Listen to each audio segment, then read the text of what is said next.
여러분, 이번 강의에서는요, 우리 구주 예수님의 강림에 관하여 살펴보고 이를 통해 주시는 하나님의 은혜와 사랑의 선물을 한아름 받아보는 그런 유익한 시간을 좀 가져보도록 하겠습니다. 먼저 1번에 빨간 테두리 안에 말씀을 보시면 또 죽은 자들 가운데서 다시 살리신 누가 어떻게 하신다고요? 네, 바로 그의 아들이, 그러니까 하나님의 독생자이신 우리 구주 예수님께서 어떻게 하늘로부터 강림하실 것이라고 확실하게 선포하고 있습니다. 그런데 여러분, 혹시 이 강림이라는 단어가 약간 생소하신가요? 사실 우리는 그동안 강림이라는 이 단어보다는 재림이라는 단어를 조금 더 많이 들어보았을 것입니다. 그런데 사실 이 두 단어가 크게 다르지 않는 그런 의미를 가지고 있어요. 강림은 예수님께서 하늘로부터 내려오신다라는 뜻이고, 재림은 예수님께서 세상에 다시 오신다는 뜻입니다. 물론 이를 직접 체험하는 사람들과 그 시기, 방법에 따라서 약간은 다른 현상과 결과를 맞이하게 되지만, 여하튼 이 내용은 우리 앞으로 차차 확인해 보도록 하고요. 둘 다 예수님께서 우리에게 오시는 거라는 점을, 강림이나 재림이나 우리는 예수님을 만난다. 왜? 예수님이 우리에게 오시는 거니까. 이런 개념을 여러분들이 잘 유념하시는 가운데 이번 강의에서는요, 강림이라는 단어를 중심으로 설명을 드리도록 하겠습니다.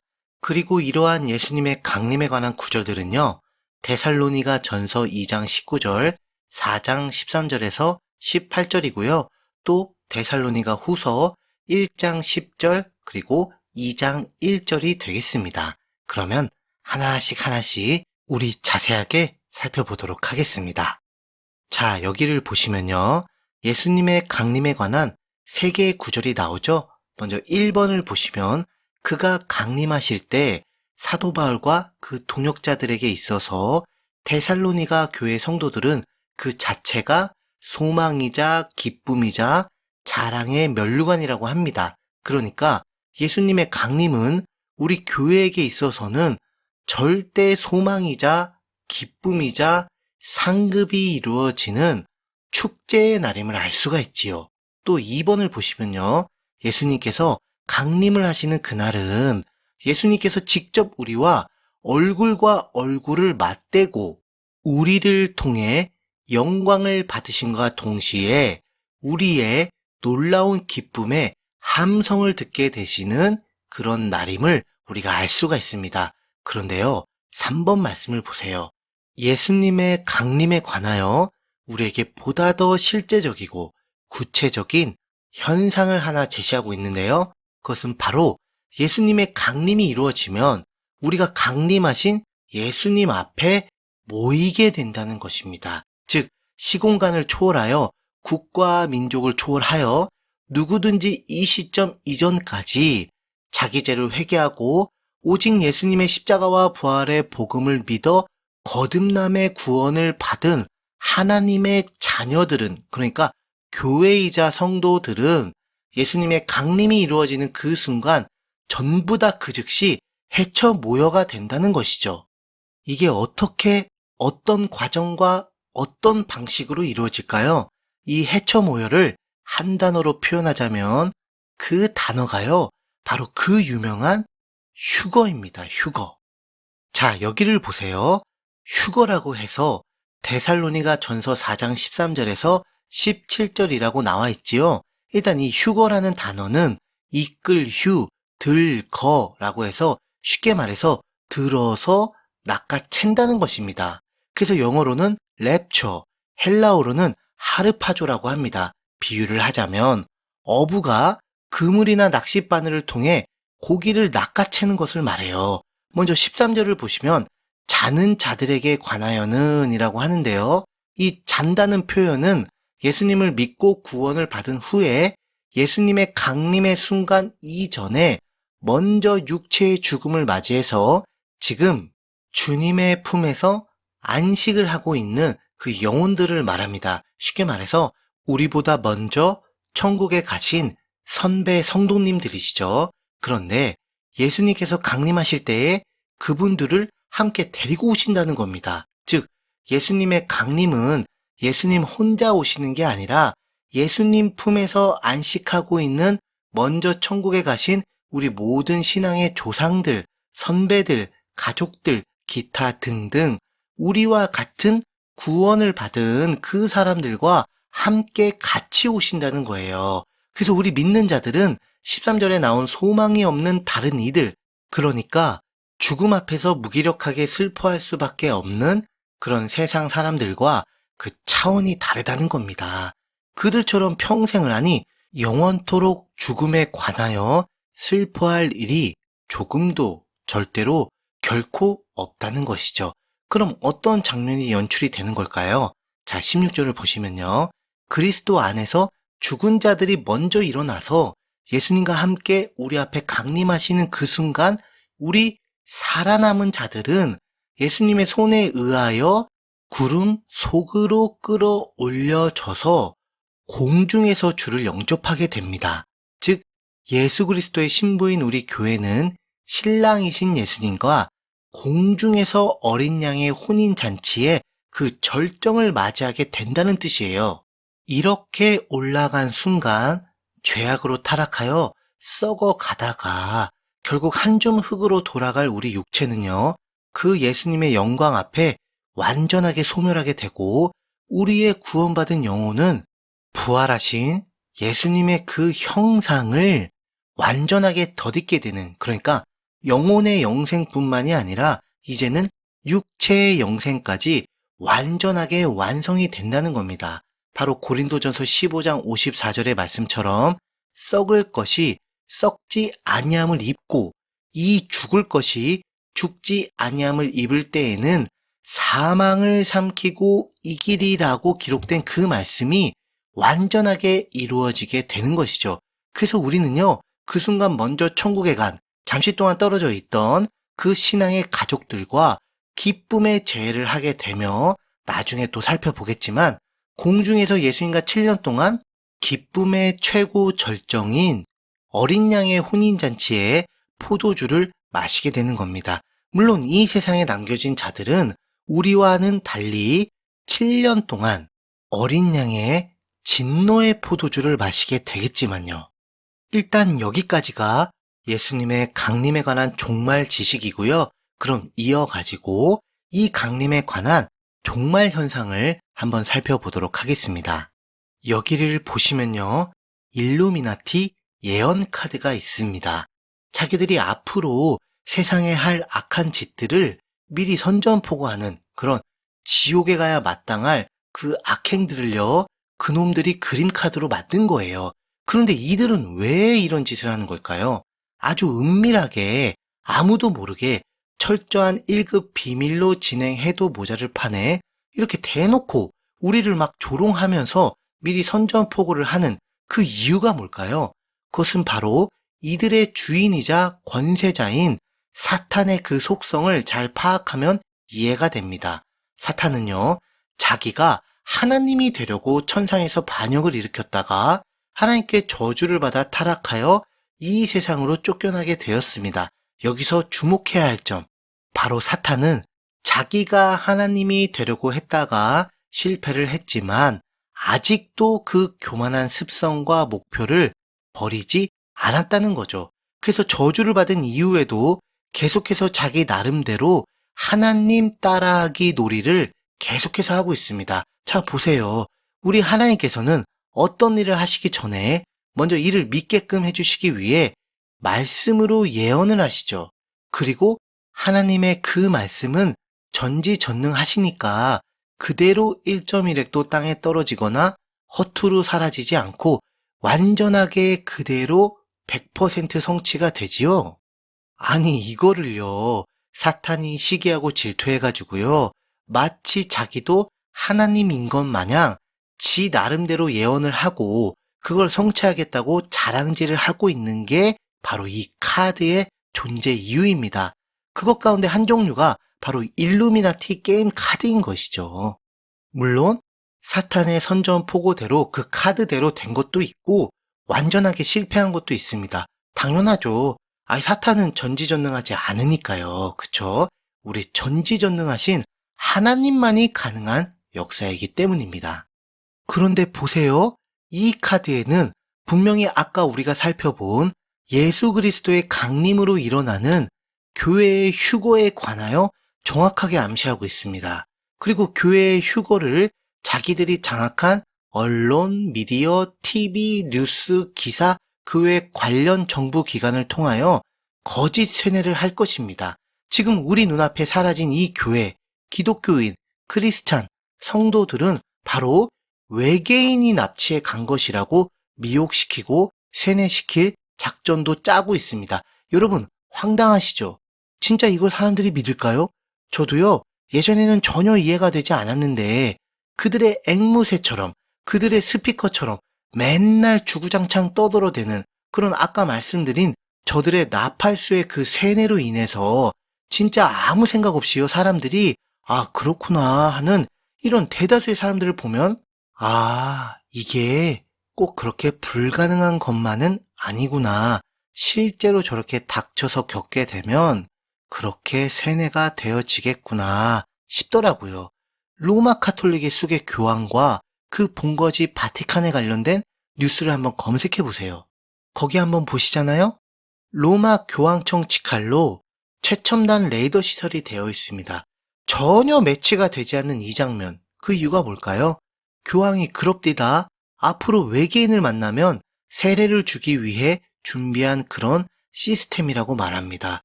우주에 관한 아주 전문가 집단으로 온 세계 사람들에게 각인이 되어 있는 나사 아시죠? 나사.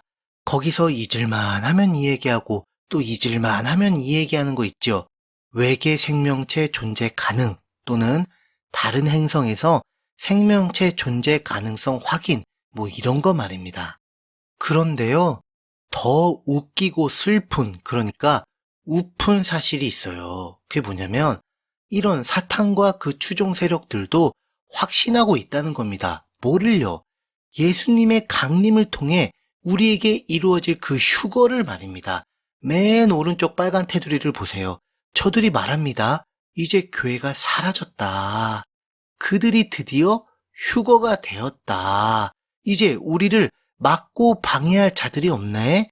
마치 역사의 테이프가 다 되었으니 이제 우리 본격적으로 우리만의 세상인 뉴 월드 오더를 실현하자. 그리고 사라진 이들을 통해서 남겨진 자들이 예수 믿고 우리에게 저항하지 못하도록 외계인이 납치해 갔다고 또는 그들끼리 다른 행성을 찾아 떠났다고 속이고 미혹을 하자. 이렇게 할 것이라는 것을 말입니다. 너무나 안타까운 것은 심지어 사탄과 그 추종 세력들조차 예수님의 강림을 알고 또 이를 통해 이루어질 교회의 영광스러운 휴거를 이렇게 인지하고 있는데 정작 그 휴거를 받게 될 우리 교회 안에서는 이 휴거라는 단어 자체가 금기어가 되어 있고 또 이를 주장하는 사람들을 이단 취급을 하고 있으니 정말 고구마를요 잔뜩 먹고 그게 전부 다 가슴에 걸려서 체한 것만 같은 그런 답답함이 밀려올 뿐입니다. 정말 안타까운 사실이지만 뭐 그건 하루 이틀 일이 아니니까 그건 그렇다 치고요. 그렇다면 이 영광스러운 구원의 절정인 예수님의 강림과 우리가 그 앞에 모임, 바로 휴거에 관하여 알고 있는 저와 여러분, 바로 깨어있는 우리 성도들은 예수님의 강림에 관하여 어떤 신앙의 태도와 자세를 가지고 살아가야만 하는 걸까요? 자, 이제부터 예수님의 강림과 우리의 신앙생활을 한번 점검해보는 시간을 가져봅시다. 간단하게 정리하자면 예수님의 강림에 관하여 우리가 하지 말아야 할 것이 있고요. 또 해야만 하는 것이 있어요. 먼저 하지 말아야 할 것에 관하여 말씀을 드릴게요. 1번, 예수님께서 강림하시는 날짜와 시간을 맞춰라. 이거 절대로 하면 안 돼요. 왜요? 강림하실 그 예수님께서, 그 주인공께서 절대로 너희들 하지 말아라 라고 강조하셨기 때문이에요. 그날과 그때는 누구만 아신다? 하나님만 아신다. 그리고 그날과 그때는 너희의 알 바가 아니고 너희는 그냥 그날과 그때가 온다는 확신과 그 징조를 바라보면서 하루하루 이전보다 더 열심히 땅끝까지 나의 증인이 되기만 하면 된다고 아주 직접적으로 노골적으로 대놓고 말씀해 주셨기 때문이에요. 그렇게 말씀하신 예수님의 의도와 이유가 뭘까요? 이런 안전장치를 우리에게 해주시지 않으면 우리는 자꾸 예수님의 강림이라는 그 구원의 본질을 보지 않고요. 자기만 유일하게 그날과 그때를 정확하게 예측하고 맞추는 그런 놀랍고 신비한 능력을 가진 나는 그런 위대한 존재야 라면서 사람들에게 추앙을 받는 그런 존재가 되려고 하기 때문입니다. 그래서 다미 선교회 같은 극단적인 종말론자들이 온통 그 물을 흐려놓는 것이죠. 그날과 그때를 맞추려고 하는 것 그 자체가 이미 사탄의 교만의 속성이요. 자기가 하나님이 되려는 교만의 반역임을 여러분들 명심하시기 바랍니다. 그리고 두 번째, 이거 정말 중요한데요. 휴거는 교회의 구원이 아닌 보상이라고 착각하지 말아야 된다는 것입니다. 실제적인 예가요, 바로 신부 수업 또는 신부 단장 교리가 있지요. 그러니까 휴거는 어린 양의 혼인잔치인데 신부로서 자격이 없으면 결코 입장할 수가 없다. 휴거 받을 수가 없다. 그러니까 우리가 휴거의 날이 다가오면 올수록 보다 더 정결하고 거룩하고 죄도 짓지 말고 죄를 지으면 아주 재빠르게 회개하고 그리고 여러 가지 노력을 하고 열심을 내고 그렇게 해야지만 이 마지막 때에 예수님의 신부로서 인정을 받아서 휴거에 동참할 수 있다고, 그러니까 휴거를 받을 수 있다고 주장하는 것입니다. 겉으로 보기엔요, 아주 신실하고 거룩하고 진짜 이렇게 못하는 나 자신을 보면 두렵기도 하고 걱정되기도 하고 그렇지요. 그러나 우리 하나님께서는 이런 주장, 이런 노력, 이런 시도를 가증하게 여기십니다. 왜냐하면 하나님의 구원인 휴거를 믿음으로 값없이 선물로 받아 오직 예수님과 하나님께 영광을 돌리려 하지 않고 믿음 플러스 행위라는 거짓 복음을 주장하며 하나님의 영광을 어느 정도 자기가 가로채려는 그런 교만한 동기가 숨어있기 때문입니다. 여러분, 사실 이 문제는요, 3강에서 집중적으로 다룰 것인데요. 미리 간략하게 말씀을 드리자면 우리가 휴거를 받게 되는 이유와 근거는 우리가 예수님의 신부로서 단장이 되어 있느냐 아니냐가 그 절대 기준이 아니에요. 오직 어린 양의 보혈로 죄사함을 받았느냐 아니냐에 달려 있어요. 왜냐하면 휴거 이후 이 세상에 펼쳐질 그 모든 환난은요, 그 순간까지 진짜 오래 참으셨던 하나님께서 그 오래 참으심의 종지부를 딱 찍으면서 세상의 죄를 향한 그동안 전혀 찾아볼 수 없었던 전무후무했던 하나님의 정말 진노의 마지막 재앙이거든요.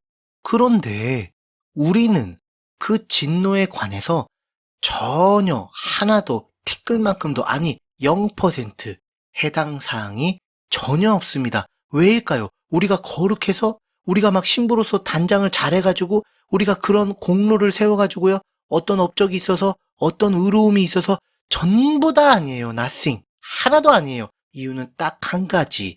바로 100% 예수 그리스도께서 우리를 위해 십자가에서 전부 그 죄값을 다 받아주시고 그 값을요. 그 영원한 지옥 형벌을 그분의 피에 담긴 그 영원한 생명, 바로 그 보혈의 은혜로 갚아주셨기 때문이에요. 대속해 주셨기 때문이에요. 대신 값을 치러주셨기 때문이에요.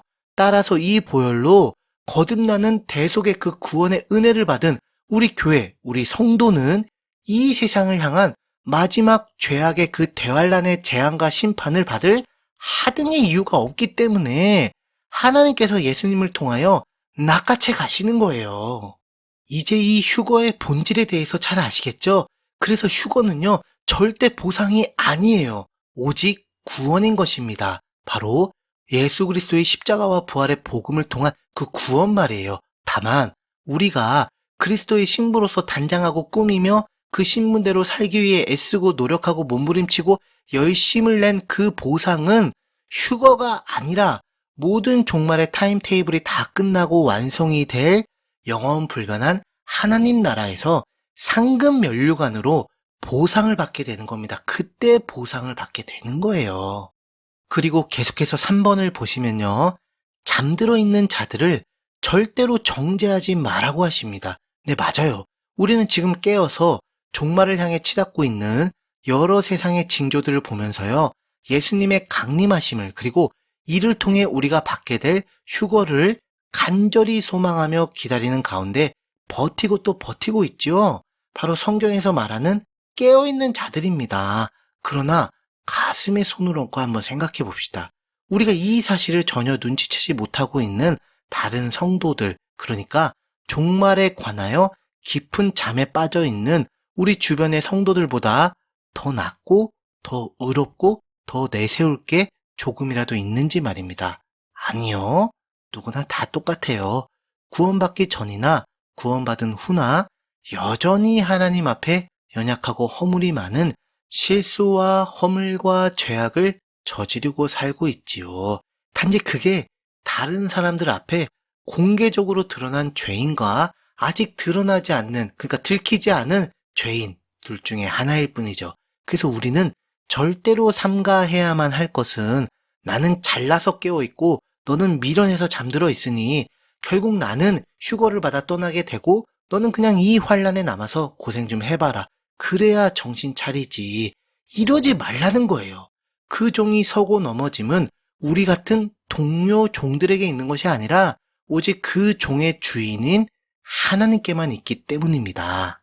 자, 이제는요, 이번 강의에 결론을 내리도록 하겠습니다. 아니, 그렇다면 도대체 하나님께서는 왜 나에게 이런 모든 종말의 지식과 그 현상들을 보고 듣고 알게 해주셔서 깨어나게 해 주셨을까요? 도대체 어떤 이유로, 무엇 때문에 말입니까? 그 답이 바로 4번에 있어요, 4번. 데살로니가 전서 4장 18절. 그러므로 이러한 말로 서로 어떻게 하라고요? 위로하라 라는 말입니다. 예수님께서는요, 자신의 강림을 통해 우리에게 이루어질 그 영광스러운 복된 구원의 소식인 이 휴거를 가지고요, 잠들어 있는 자들을 손가락질하고 비판하고 정죄하고 혀를 막 끌끌 차는데 이용하는 그런 소재로 절대 삼지 말고 잠들어 있는 자들을 깨워가지고 소망을 가지게끔 만들어주고 또 지치고 낙심하여 아휴 이제는 더 이상 버티기가 힘들다. 그날과 그때 아니야. 난 다 포기하고 그냥 시키는 대로 살래. 다 그냥 이제 그만둘래 하는 연약한 자들에게 다시 격려와 소망을 주는 그런 소재로 삼기 원하신다는 거예요. 이 휴거를 가지고 신부 단장이나 신부 준비라는 비성경적인 행위 구원론을 주장하면서 사람들 막 겁주라고 깨닫게 해주신 것이 결코 아니라는 거죠. 그러니까요, 여러분, 우리 조금만 더 저항하고, 조금만 더 버티고, 조금만 더 견디자. 우리 주님이 약속해 주셨다. 이제 곧 그분이 강림하셔서 우리를 공중으로 끌어올려 영접해 주신다고 말이야. 그래서 우리를 이 죄악된 세상에서 날마다 삼키고 죽이려는 저 악한 자들, 적그리스도와 그 추종 세력들의 손에서 결정적인 순간이 오기 전에 우리를 휴거해 주심으로 보호해 주실 거야. 확신할 수 있어. 그러니까 우리 복된 구원의 소식인 휴거를 위안을 삼고 소망을 삼아서 마지막까지 서로를 격려하고 위해주고 도와주는 가운데 그날을 함께 바라보자. 그래서 저 악한 자들과 절대 타협하지 말고 끝까지 한번 대적해보자. 바로 이런 위로를 우리가 서로 해주기를 간절히 바라고 계십니다.